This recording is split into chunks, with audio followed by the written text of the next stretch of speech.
पुरस्कारटा बोधे ओडिशा रे कोठी नाही तेणु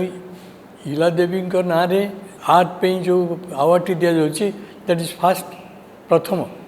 अन्य कोठी नाही एवं आमे गर्व करिया उचित जे एहिपरी जदि योग्य लोक मैंने करती ताले देशर उन्नति होता देश बड़ होता लोके आशा करते ओडिशा को आसापे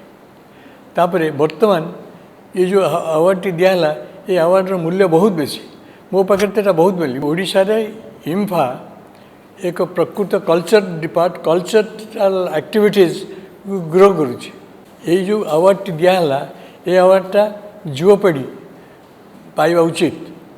आर्ट हूँ इज ए क्रिएटर आपण मन भितर जहाँ क्रिएट कर एक्सप्रेस करूँ